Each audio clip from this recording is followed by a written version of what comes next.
ಶ್ರೀಮೂರ್ತಿಗಳಿಗೆ ನಾನೇ ದೊಡ್ಡವನೆಂಬುದಾಗಿ ಹೇಳ್ತಾ ಇದ್ದಾನೆ.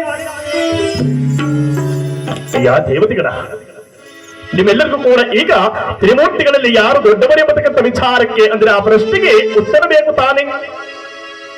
ನೀವೆಲ್ಲರೂ ಕೂಡ ನಾಳೆ ಕೈಲಾಸಕ್ಕೆ ಬನ್ನಿ.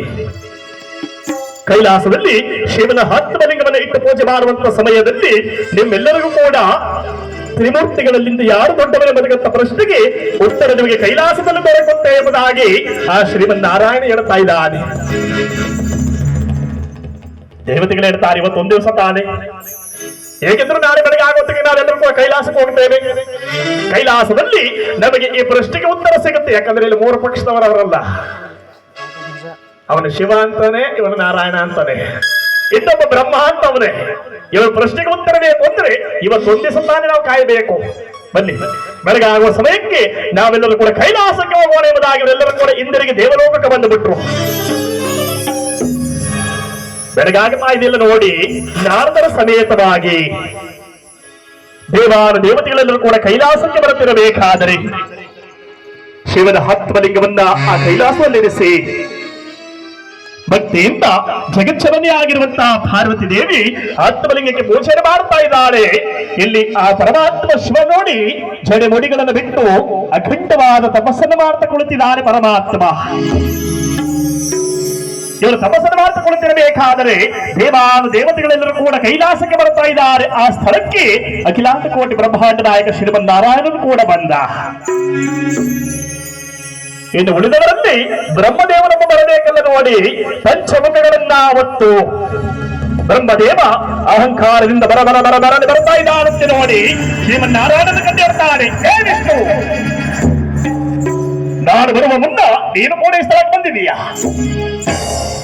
ಕೇಳಿದೆಯಾ ದೇವತೆಗಳ ಮಾತಂದ? ಕೇಳಿದೆಯಾ ಆ ದೇವತೆಗಳ ಮಾತನ್ನ? ಏನು ನೇರ ಉತ್ತರವನ್ನು ಏನು? ಈ ತ್ರಿಮೂರ್ತಿಗಳಲ್ಲಿ ಸೃಷ್ಟಿಕರ್ತನಾಗಿರುವಂತಹ ಈ ಬ್ರಹ್ಮನೇ ದೊಡ್ಡವನೆಂಬುದಾಗಿ. ಅಯ್ಯ ಬ್ರಹ್ಮದೇವ,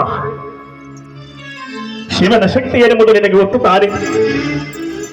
ಯಾಕೆ ಹೀಗೆ ಮಾತನಾಡ್ತಾ ಇದೀಯಾ? ಆ ಶಿವನ ಶಕ್ತಿ ಏನೆಂಬುದು ನಿನಗೆ ತಿಳಿದಿದ್ದು ತಾನೆ. ಯಾಕೆ ಈ ರೀತಿ ವಿಚಾರವನ್ನು ಮಾಡ್ತಾ ಇದೆಯಾ ಎಂಬುದಾಗಿ ಆ ನಾರಾಯಣ ಹೇಳ್ತಿರಬೇಕಾದರೆ ನೋಡಿ, ಅಹಂಕಾರ ತುಂಬಿರುವಂತಹ ಬ್ರಹ್ಮದೇವನು ಹೇಳ್ತಾನೆ, ಹೇ ನಾರಾಯಣ, ಶಿವನ ದೊಡ್ಡವನೇ, ಶಿವನ ಶಕ್ತಿ ಏನೆಂಬುದು ನನಗೂ ಕೂಡ ತಿಳಿದಿದೆ. ಸತ್ತ ಪ್ರಾಣಿ ಚರ್ಮವನ್ನು ಉಡುಗೆಯಾಗಿ ತೊಟ್ಟು ಕೈಯಲ್ಲಿ ಒಂದು ಕಬ್ಬಿಣದ ಸಲಾಕೆಯನ್ನ ಹಿಡಿದು ಎಡದ ಬೋಧಿಯನ್ನ ಮೈಯಲ್ಲೆಲ್ಲ ಬಳಿದು ಸೋಗಡನ್ನು ಏರುವಂತಹ ಒಂದು ಮುರಿದು ಸರ್ಪವನ್ನ ಹೊರನಿಗೆ ಆಭರಣವಾಗಿ ತೊಟ್ಟು ಮನೆ ಮನೆಗಳಲ್ಲಿ ಭಿಕ್ಷೆಯನ್ನು ಬೇಡುವಂತ ಈ ಭಿಕ್ಷುಕ ದೊಡ್ಡವನೇ ಇಲ್ಲ ಇಲ್ಲ, ನಾನೇ ದೊಡ್ಡವನು, ಈ ಬ್ರಹ್ಮನೇ ದೊಡ್ಡವನೆಂಬುದಾಗಿ ಕೈಲಾಸದಲ್ಲಿ ಮಾತನಾಡುತ್ತಾ ಇದ್ದಾನಲ್ಲ. ಪಾರ್ವತಿ ದೇವಿ ಬಂದು ಕೇಳ್ತಾಳೆ, ಅಣ್ಣ ಯಾಕಂದ್ರೆ ಈ ರೀತಿಯಾಗಿ ಮಾತನಾಡ್ತಾ ಇದೆಯಾ? ಶಿವನ ಶಕ್ತಿ ಏನೆಂಬುದು ನಿನಗೆ ತಿಳಿಯದೆ ಯಾಕಂದ್ರೆ ಈ ರೀತಿಯಾಗಿ ಮಾತನಾಡ್ತಾ ಇದೆಯಾ? ಪಾರ್ವತಿ, ನಿನ್ನ ಗಂಡನ ಶಕ್ತಿ ಎನ್ನುವುದು ನನಗೆ ಅರಿವಾಗಿದೆ. ಆದರೆ ತ್ರಿಮೂರ್ತಿಗಳೆಂಬತಕ್ಕಂಥ ವಿಚಾರ ಬಂದಾಗ ಈ ಸೃಷ್ಟಿಕರ್ತನಾಗಿರುವಂತಹ ಈ ಬ್ರಹ್ಮನೇ ದೊಡ್ಡವನೆಂಬುದಾಗಿ ಹೇಳ್ತಾ ಇದ್ದಾನಲ್ಲ ನೋಡಿ, ಪರಮಾತ್ಮನನ್ನು ಚೆರೆದು ಮಾತನಾಡ್ತಾ ಇದ್ದಾರೆ. ಪಾರ್ವತಿ ಬಂದು ಹೇಳ್ತಾಳೆ, ಪರಮೇಶ್ವರ ಎಚ್ಚರವಾಗು,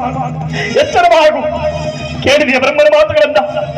ನೀನೇನಾದರೂ ಎಚ್ಚರವಾಗಿಲ್ಲವೆಂದರೆ ನಾನು ಕೈಲಾಸವನ್ನು ಬಿಟ್ಟು ಹೊರಡುತ್ತೇನೆ ಎಂಬುದಾಗಿ ಅಖಂಡವಾದ ತಪಸ್ಸಿಗೆ ಕುಳಿತಂತ ಶಿವನ ಪಾದವನ್ನು ಹಿಡಿದು ಜಗಚ್ಚಲನೆಯಾಗಿರುವಂತಹ ಪಾರ್ವತಿ ಓಡಾಟವನ್ನು ಮಾಡುತ್ತಾ ಪರಮಾತ್ಮನನ್ನು ಕೂಗ್ತಾ ಇದ್ದಾಳಂತೆ ನೋಡಿ. ಯಾವ ರೀತಿಯಾಗಿ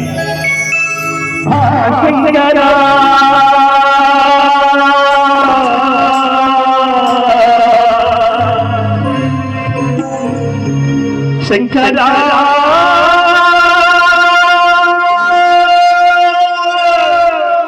ಶಂಕರ